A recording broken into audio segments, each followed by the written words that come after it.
Hi, welcome everyone. Happy to see you all here. My name is Jennifer Athanasiou-Prins and I'm the Executive Director of the European Press Prize. The mission of the European Press Prize is to celebrate and encourage journalism of the highest quality wherever it can be found on the European continent. By awarding quality journalism on an annual basis, we offer journalists recognition, visibility, and a source of legitimacy, encouraging them to keep holding power to account by being a source of pride and validation for them. Today actually marks one of the most exciting days of this year's European Press Prize season, as we will make our 2024 shortlist public in this panel.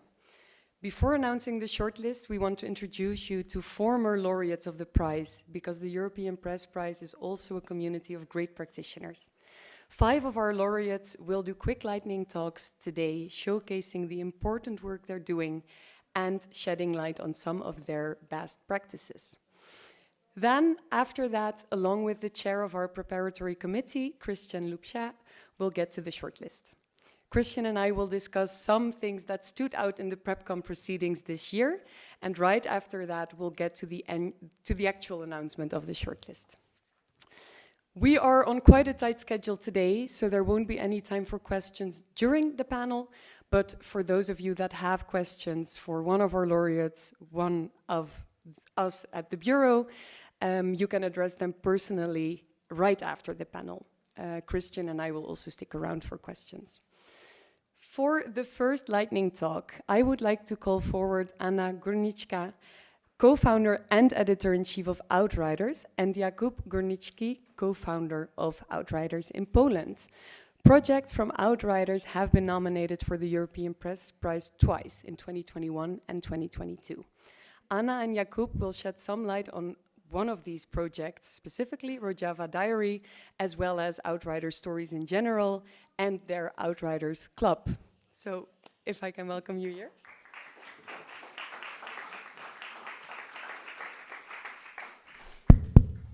Okay, it works. Hi, hello, good to see you. Don't guys. Start the clock yet. Yeah. Now? I've received That's many time. emails about the 7 minutes we have. Yes, so 7 minutes. Let's try, but it will be let's see. complicated. But yeah. Okay. So we are 3, Outriders. 2, 1, go. Yeah, hi. So we are Outriders, Polish media startup based in Warsaw. We focus on global issues which are important for Polish audience. We combine art and journalism to explain global events and issues. Oh my God.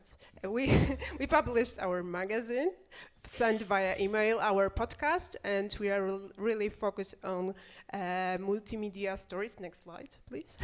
You're too fast. Yes, maybe. Okay. That's you. Yes. The story which was already highlighted by Jennifer was nominated to the European Press Prize in 2020, and it actually started to work on it in October 2019. It's called Rojava Diary. It's a story about the Turkish offensive into northern Syria, which is more or less here. And this story, we were able to start very quickly producing coverage from the ground, because we immediately partnered with the local Kurdish journalist, Masoud Hamid, who was there. But given the very tense nature of the situation and so on, we were only able to communicate via WhatsApp. So we actually used the WhatsApp experience to later on build many stories, and this is how we basically communicated with him. And later on, we actually developed this design which you see, which is a diary of our discussions, of him sending multimedia, of him sending videos. Now, WhatsApp is great sometimes because it converts all the, videos and photos. What we hate when we send family photos works very well, because it can compress, hundreds of megabytes into something which goes through in a terrible connection areas. We were able to produce it for almost 4 months. So we were one of the first outlets on the ground, by partnering with local reporter, not parachuting in. And we stayed the longest because, we were able to effectively produce stories from this. And we produced video podcast in Polish and English, and many other things. And for all that cross-border WhatsApp approach, that got us the nomination here. And that was 2019, and many things has changed since then, of course, and especially our audience did. Because, they told us Desktop is fine, but we actually prefer accessing things on mobile. 90% of our traffic is mobile, so 2 years ago we have made this brutal decision for people who are almost 40 to become a mobile-only organization. Technologically it was easy. Mentally it took us some time, but we are here. You know, it also that half of our team is currently between 20 to 22. That also helps, you know. They explain us things. So we call it mobile experiences because we just don't do mobile version as you would normally do. We are utilizing gyroscopes, we are utilizing 360 VR video, we are building things which are only done for mobile. And one of the projects done like this, actually this is your plot. Yeah, that's one few words about future and coming. That's Myanmar. Since January, our reporter has been working in Myanmar because of civic war. It's a really important topic for us as well. And upcoming, so we will planning to publish this year, June, July, I guess. It took us 2.5 years to actually get people inside, and they will be there 4 months. So that's something bigger coming later this year. And even though I just told you that how cool and mobile only we actually are also utilizing our power, which is transferring things from digital to analog. So last year, together with El Confidencial, Porcausa, and Solomon, we worked on the project called The Walls of Europe, which took us to many EU borders which are currently walled up or fenced up, or they have some form of barrier. And then we, of course, released it in a very cool mobile-only way. But also, we actually created this for the future presenters. You have to really point it here. We actually also developed this multimedia spectacle. Yes, that's our space. In February this year, we opened Outriders Club in Warsaw. We built something like media theater. It's possible to, building and prepare exhibitions, events, meetings, conferences, and what do you want? Interactive story, and this place will be helpful for us to cover global issues and with more impact, but be local for our audience as well. We've so far developed 2 projects like this, which you can buy tickets and enter as if it was a show and so on. One is The Walls of Europe. The second one is in partnership with Ron Haviv about the American elections. There is more coming this year. We, of course, invite you. It can pack a lot of people, so when you are in Warsaw, you can drop by and get a coffee for free from us. Thank you very much. Thank you so much.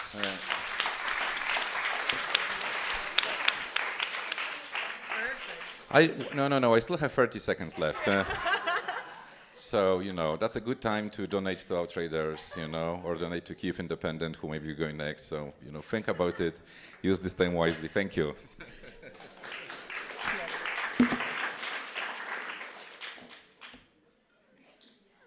Thank you so much, Anna and Jakub. For the next lightning talk, and you can already see it on the screen, I would like to introduce you to Olga Rudenko from the Kyiv Independent in Ukraine. Last year, our Preparatory Committee, in accordance with our panel of judges, has decided to transform our special award into a category itself, dedicated to Ukraine reporting.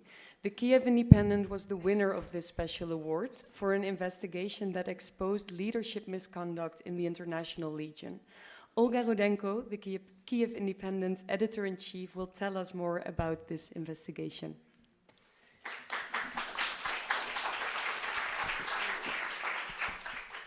Okay, this one. The whole 7-minute thing is so stressful, but I'll try my best. I'm timing myself. So, how do I start? Yeah. Oh. Yeah. Yeah. This doesn't count. No, this doesn't count. No, it doesn't count. No. But I think you have to point it at the laptop. At the laptop. Okay, it's sophisticated technology that I'm not familiar with. Thank you for the introduction. Thank you for everybody for coming. And indeed, I'm gonna try to walk you through the story that won the special award of the European Press Prize last year. For those of you who don't know the Kyiv Independent, we are a Ukrainian English language media outlet. And we were only launched in November 2021, which, if you do the math, we were 3 months old when Russia invaded Ukraine. And this is a story that won. The story is called Suicide Missions, Abuse, Physical Threats, International Legion Fighters Speak Out Against Leadership's Misconduct. And I'm going to walk you through how the story happened and what has happened after we published this story.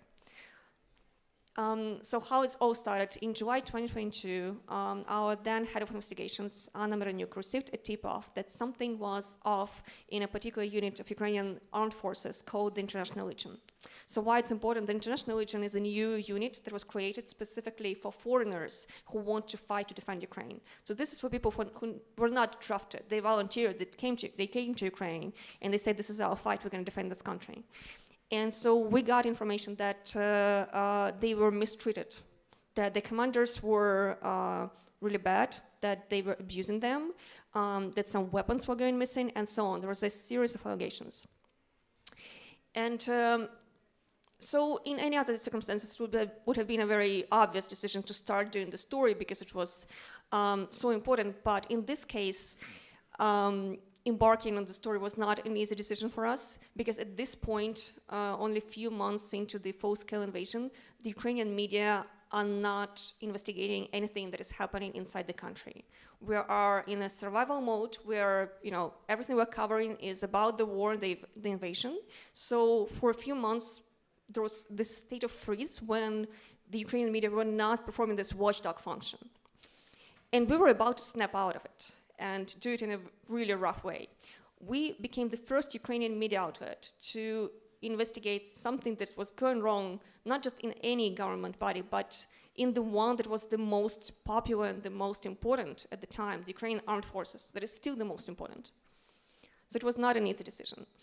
And of course it came with security risks that were very new to us because, again, we are at this point, the war has been on for 5 months, the full-scale war, and the Kyiv Independent is only 8 months old.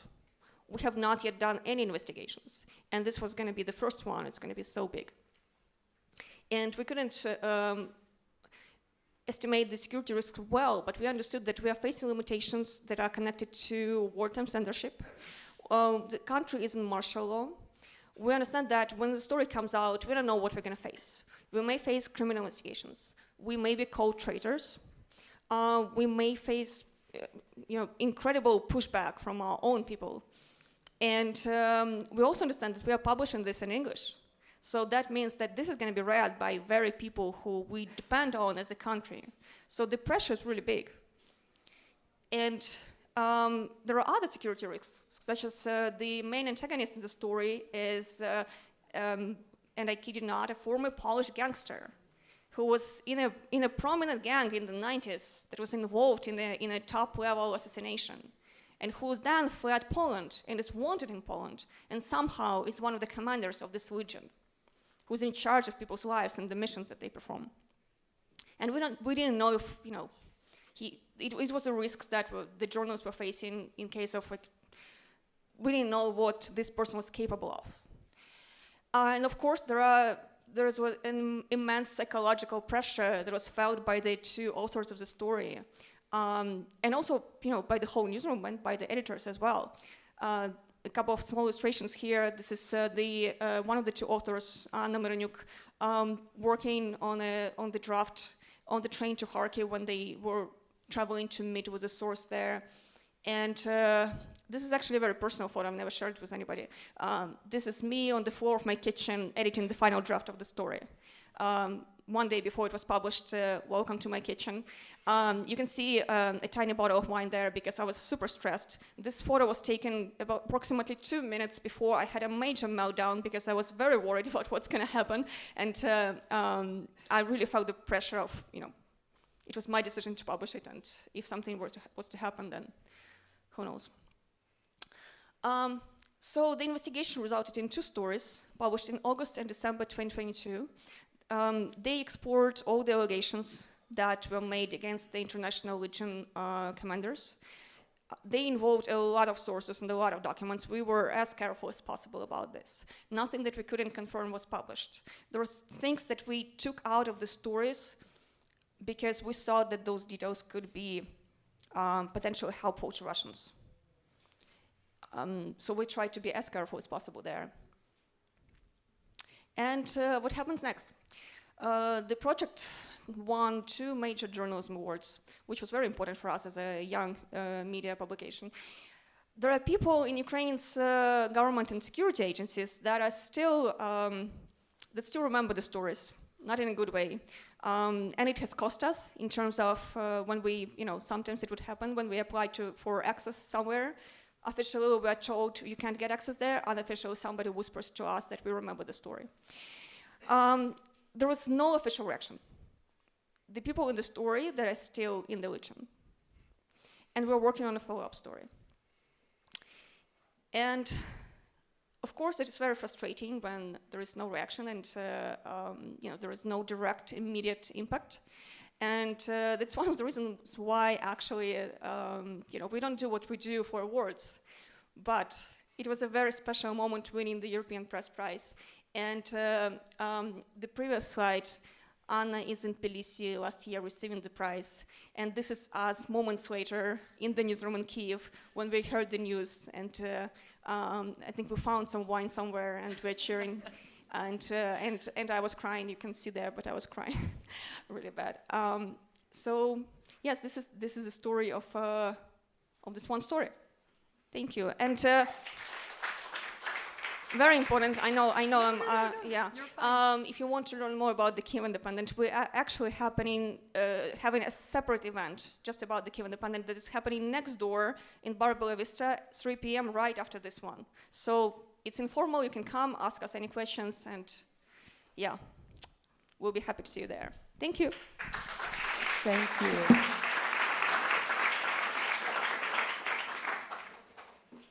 Thank you, Olga. We're doing very well on time, so thank you all for being so well-timed.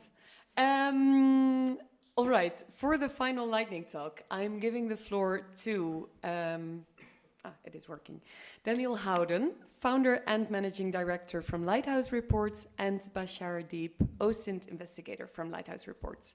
Projects from Lighthouse Reports have appeared on our shortlist quite a few times these past years. For the past 2 editions of the European Press Prize, Lighthouse Reports has been nominated 3 times. Frontex in the Mediterranean in 2022 and Flight of the Predator, as well as reconstructing the Melilla massacre in 2023. Daniel and Bashar will tell us more about Lighthouse Reports as well as their investigations. So I'd like to welcome you both.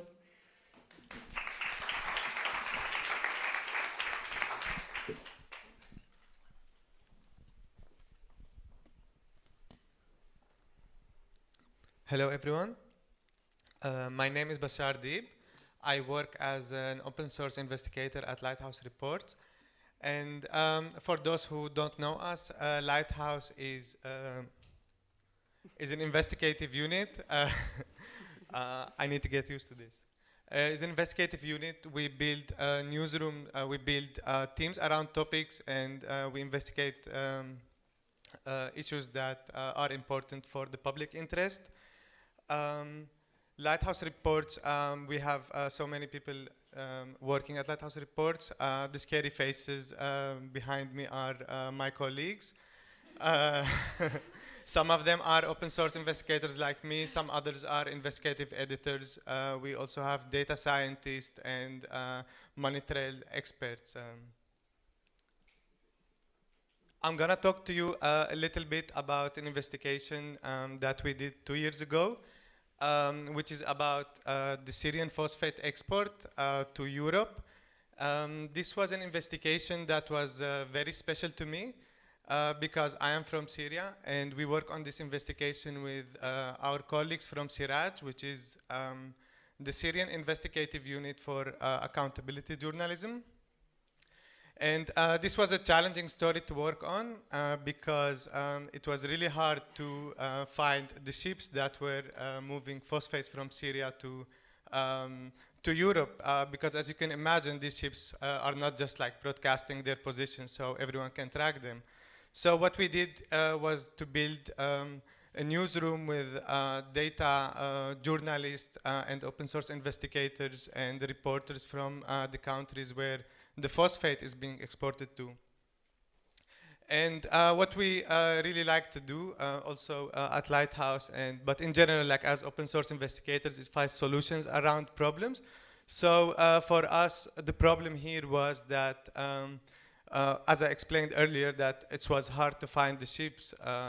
So what we did was we sourced people who work at the Syrian port where the ship is being exported, where the phosphate is being exported from, and we found photos that they were posting, like this little nice guy here who was taking a selfie, and we had to play around a bit with the photo, flip it, and zoom in a bit to understand what was the ship. This ship ended up in Romania days later. I'm gonna give it to Daniel. Thanks, Bashar. I'm Daniel, and there's a few familiar faces in here. So some of you will know about Lighthouse and will have followed some of our work. I'm going to talk to you about suspicion machines. Bashar's talked about how we use open source and how we use money trails, do supply chain reporting. This was a different kind of investigation. What was at stake here is the use of secretive algorithms, basically crude AI systems, or in this case not that crude, to surveil and flag some of the most vulnerable people in societies right around the world. We needed to get hold of one of these systems and get everything that we needed to take it apart and to prove the way in which discrimination works within it, and show the way in which bad faith on the part of the people who deploy this ends up landing in the lives of people who can least afford it. Suspicion Machines was published with Wired magazine, where we unpacked the politics, the business, the technology, and the people, with reporting from around 10 countries. And we also worked with Verspredan, who some of you may know is a Metro newsroom in Rotterdam, and that was where we zoomed in to take apart the specific algorithm. What you're going to see now is how your risk score basically goes up and up based on a bunch of essentially innate characteristics you can't do anything about. So the bigger that number is, the more that the system thinks that you've been cheating, and it's going to come and knock on your door. It happens that Dutch fraud detection officers have greater powers than police.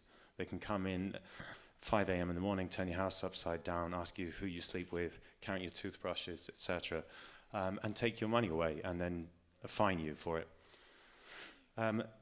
The consequence of this work was that Rotterdam scrapped all plans to work with algorithms in this way again, and it also helped to shape a little bit, have an impact on some of the aspects of the EU AI Act.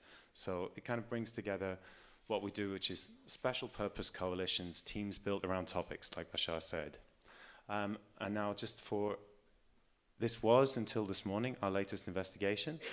But this came out 3 weeks ago, and it's the first work that we've done at the US-Mexico border.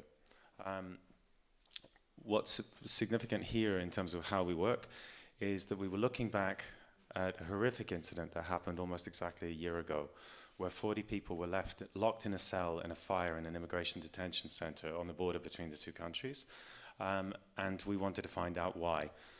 There was a lot of potential evidence there, and 2 small newsrooms that we worked with who got amazing information, which we helped them put together into a 16-minute film. You're seeing a quick outtake from that film.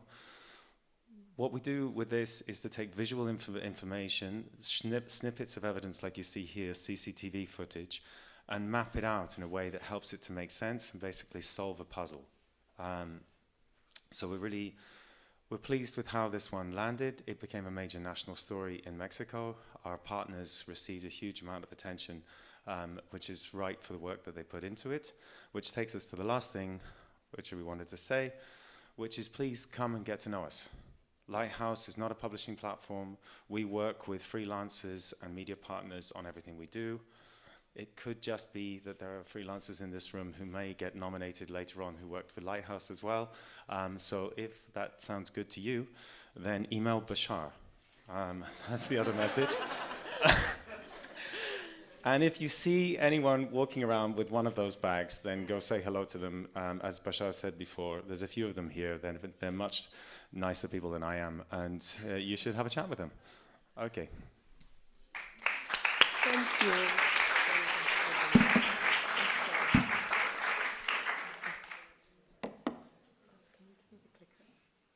Thank you. All right, thank you, Daniel and Bashar. I'm very thankful that some of our laureates were here for this panel today with these lightning talks to showcase some of the amazing work that has been nominated for the European Press Prize in these past years. And imagine, these are only 5 people out of a, well, big pool of very talented journalists. And there are many more in Perugia.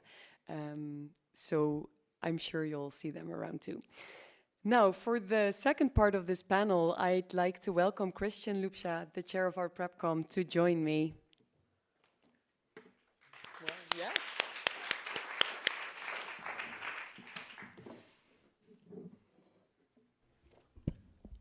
Hi, everyone. So, the PrepCom is actually the beating heart of our organization, if I may say so, since they are the body responsible for reading all the submissions entered for the European Press Prize every year, and they also decide on our shortlist every year. Cristian, this is your 4th, right? 4th time? Yeah. 3rd for sure, 4th. 4th time being part of the PrepCom, and you've been chairing it for quite a few years too. I wanted to ask you, for those of you in the room, we got together in Rome a few weeks ago to decide on the shortlist, and we had 17 PrepCom members out of 21 in the same room, which was an amazing experience, and I think we've never had that many PrepCom members in the room in person together. But in light of that meeting and the other proceedings of the judging procedure, what stood out most for you in terms of the entries that the PrepCom assesses every year, and what was one of the biggest challenges you faced this year specifically? So thank you, Jennifer, and thank you to the former laureates and winners that spoke. I will cheat a little bit since we gained a couple of extra minutes, and I want you to give a round of applause for Jennifer. This is her first year as my boss, as our boss, sort of. She's in her role as the director of the European Press Prize, and I think we're very happy to have her. And please help me give her a round of applause.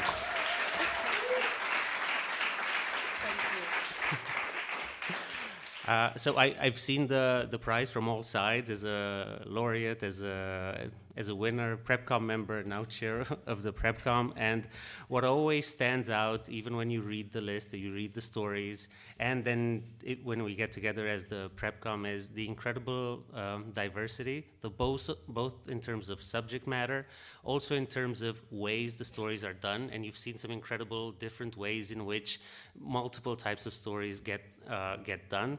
But the thing I like most in terms of what stands out is this is a prize where you have an incredible range of newsrooms that enter. So you have your Guardians, your Spiegels, but then you also have small newsrooms made up of 2, 3, 4, 5 people from Slovenia, Moldova, Romania.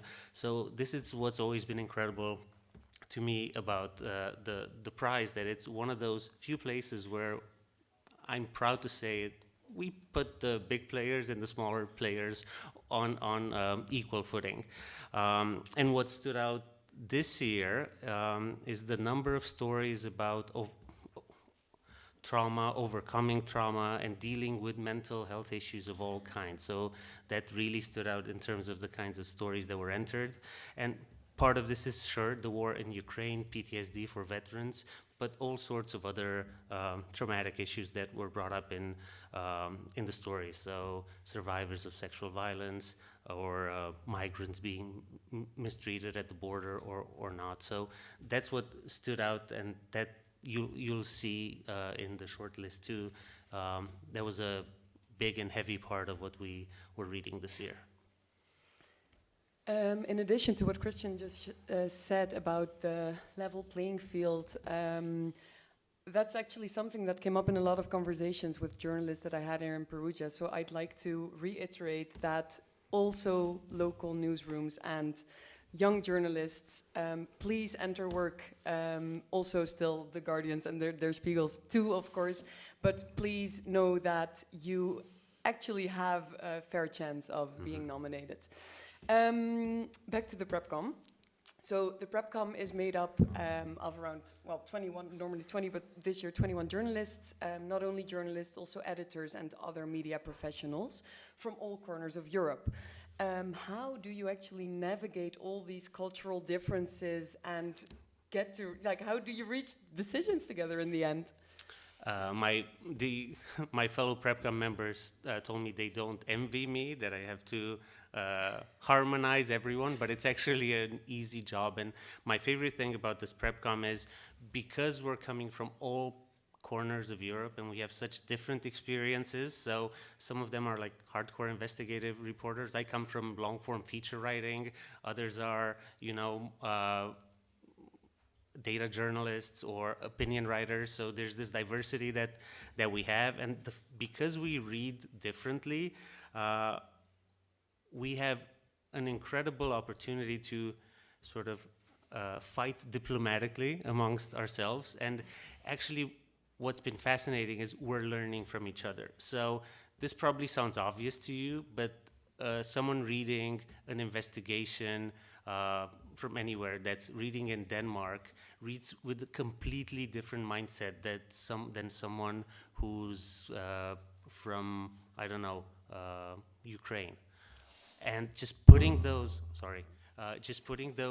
opinions together next to each other creates an incredible atmosphere, and we learn together. And I'd like to say that the conversations that happen in this PrepCom are sort of the secret sauce of this prize.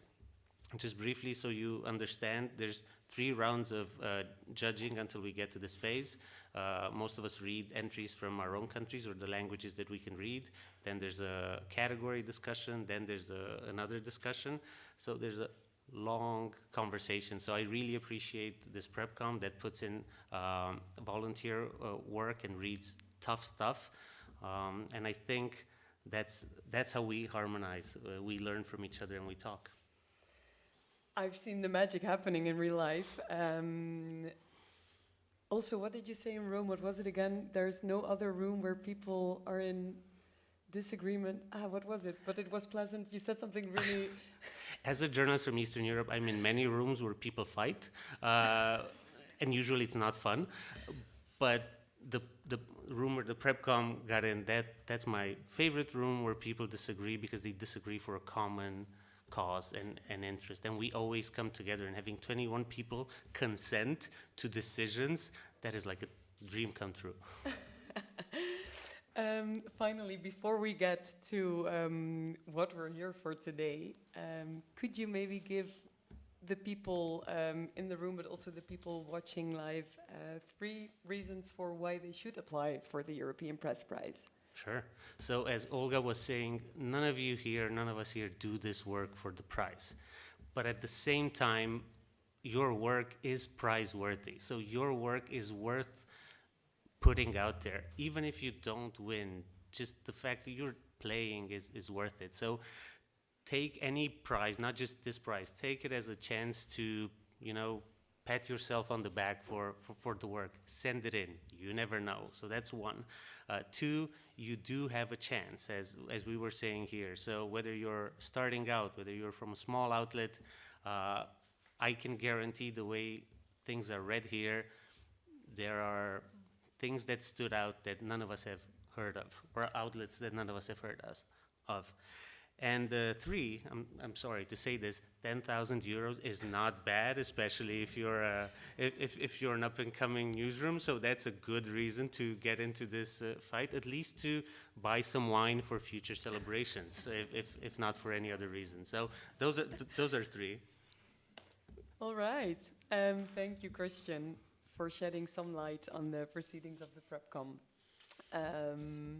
It's always a delight to be in the same room with the PrepCom. Talking about reaching decisions, you have decided on the 2024 shortlist just a few weeks ago, as I mentioned, in Rome. So I'd say let's not postpone that announcement any longer. For those in the room, the full shortlist and the main authors of all projects will be displayed on the screen behind us. For those watching from home, you can visit europeanpressprize.com to view the entire shortlist right after the panel. Cristian and I will read the names of the shortlisted projects per category out loud, as well as the initial publication platforms. For all authors, contributors, other media partners, all the people that should be properly credited, please visit our website. You will find those there. We know that some of our 2024 nominees are in Perugia.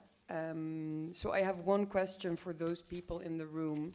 If any of the authors or representatives of the outlets on the shortlist are in the room, I would like to ask you to hold back your enthusiasm a little bit longer. I'm so sorry, but we're managing the time here in order to be able to announce the entire list, which is very important, of course.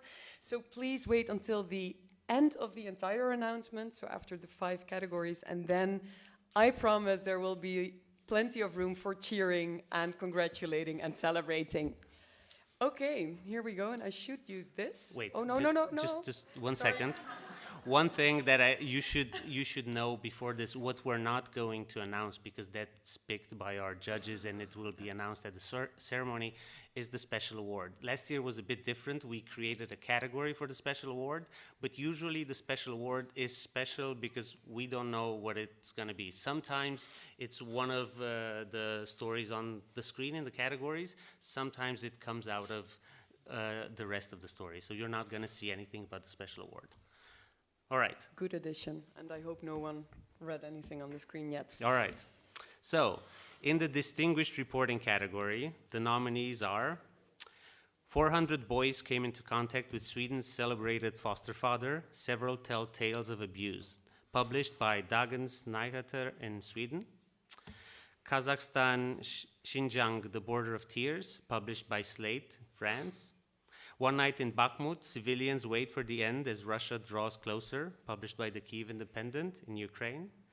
We Still Live, What is Life Like in Russian-Occupied Mariupol, published by the Volkskrant in the Netherlands. And Where the World Splits Apart, published by Die Zeit in Germany. In innovation, the nominees are 18 days spent phoning every half an hour in the hope that someone would answer the minimum living wage helpline, published by CVO in Spain. Lapdogs of War, a guide to Russia's wartime oligarchs, published by Project Russia. The Sound of Bullets, the killing of Colombian journalist Abelardo Liz, published by Bellingcat and Cero Setenta, international outlets. The Stolen Treasures, the 110,000 artifacts from Ukraine found in 2 Russian museums, published by texti.org.ua from Ukraine, and TikTok's Muscle Power, published by NRK from Norway. We're going to move on to the investigative reporting category, and here our nominees are the following. How am I going to ask a hospital for help if the abuse happens in the hospital? Sexual Violence in Hospitals and Doctors' Offices, published by 74 and Público in Portugal and the Pulitzer Center. Iraq Without Water, The Cost of Oil to Italy, published by IRPI Media in Italy. The EU Fight Against Child Pornography stokes fears of widespread online surveillance, published by Le Monde, Balkan Insight, El Diario, Solomon, Die Zeit, and De Groene Amsterdammer. The Rottenberg Files, a big cross-border collaboration coordinated by OCCRP and iStories with many other media partners involved. And thousands of hospital patients are dying from terrible infections. Instead of addressing the situation, the government is working to cover it up, published by Direct36 and Telex in Hungary. Then, for the migration journalism category, the nominees are How Europe Outsourced Border Enforcement to Africa, published by In These Times International. Pride and Concrete, 10 years later, published by Sena 9 Romania. The Pilos Shipwreck, published by Solomon in Greece. STRGF/ARD in Germany. The Guardian in the United Kingdom, and Forensis. 10 years after Lampedusa, why can't Europe find an answer to the deaths? Published by Die Zeit, Selbst Laut Kollektiv and WOZ from Germany. And Women on the Run from Abusers Face Being Returned from Denmark to Syria. Published by New Lines magazine, Lighthouse Reports, both international outlets, Daraj Media from Lebanon, and Impact Newsletter in France. And the last category on our list is the public discourse category, and here the nominees are All That We Had Is Gone, My Lament for War-Torn Khartoum, published by The Guardian in the UK. I've Not Slept for 45 Days, A Day in a Military Psychological Rehabilitation Unit, published by Suspilne Media in Ukraine. Migrants from culturally distant countries are already here in their hundreds of thousands. They were invited by the peace government, published by Oko Press in Poland. The Missing Daughters of the South Caucasus, published by Outriders, also in Poland. And We Have Betrayed a Generation, published by Preškovalno, SI, and Media24 from Slovenia. Now that we've announced all categories, could the people in the room, authors, representative of the outlets on the shortlist, please stand up so that we can give you a big round of very well-deserved applause.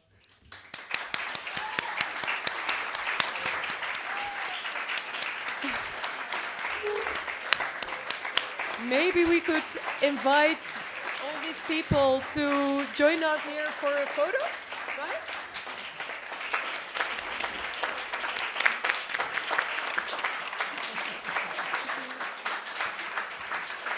Please, if you could all join us here, then the photographers can take some pictures. That might be nice. I think we can say goodbye. I think we can say goodbye. Sorry? I think we can say goodbye. Right? Yeah, right. And thank you all for being here. Please don't hesitate to speak to any of the new nominees or previous nominees or us, and to congratulate our brand new nominees, of course. But maybe a photo moment would be nice, and thank you all for being here. Thank you.